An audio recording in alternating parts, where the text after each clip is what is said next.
বসিরহাটের স্বরূপনগর ব্লকের বিস্তীর্ণ এলাকা জুড়ে ইছামতির জল বিপদসীমার উপর দিয়ে বইছে। যে কোনো মুহূর্তে ভেড়িবাঁধ ভেঙে বড়সড় দুর্ঘটনা ঘটতে পারে। যে কোনো মুহূর্তে ইছামতির জল ঢুকে যেতে পারে সারাপুল, পান্তাপাড়া, দুর্গাপুর, খর্দসিং, কাটাবাগান ও নিশ্চিন্তপুরের বিস্তীর্ণ এলাকা জুড়ে জলের তলায় চলে যেতে পারে। ইতিমধ্যে ধানের ক্ষেতে বৃষ্টির জল জমে আছে। ধান ক্ষেত শুরু করে সবজি ফসল চলে গিয়েছে জলের তলায়। স্বরূপনগরের সারাপুল নির্মাণ গ্রাম পঞ্চায়েতের দুর্গাপুর এলাকায় ইতিমধ্যে বালির বস্তা দিয়ে জল আটকানোর চেষ্টা হচ্ছে। কোনো রকমভাবে গ্রামে যাতে জল না ঢুকে যায় তার জন্য সজাগ প্রশাসনের আধিকারিকেরা।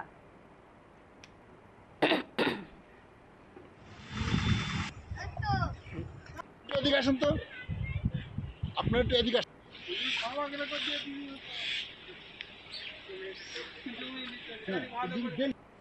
এই তো আপনারা দেখতে পাচ্ছেন সব কালকে রাত্রিরে এখান থেকে জল ঢুকছিল। তো এইটা বাঁধার পরে মোটামুটি একটু রক্ষা হয়েছে। তারপরে যদি এখনো বাঁধতে হবে, আমি দেখতে আসলাম, আপনারা আসলেন দেখলেন।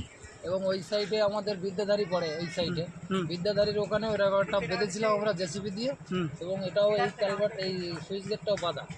কিন্তু আমাদের এখানে গ্রামে পুরো প্রচুর জল। রাতে তো ভরা কোটাল আছে, তাহলে কি পরিস্থিতি খারাপ? বলতে পারবো না কি হবে, আমরা রাত্রি এখানে দেখছি কিছু করা যায় কিনা।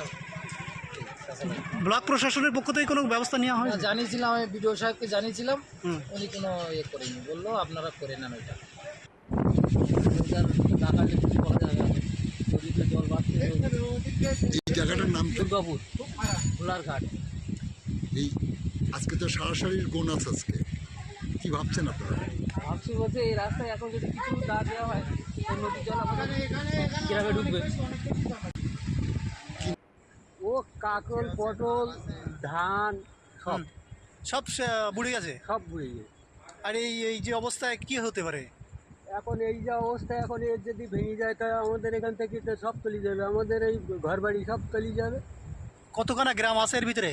ও অনেক, দুর্গাপুর আছে, পান্তাপাড়া আছে, এখান থেকে ও শ্রীরামপুর আছে, হ্যাঁ, এটা সব যাবে।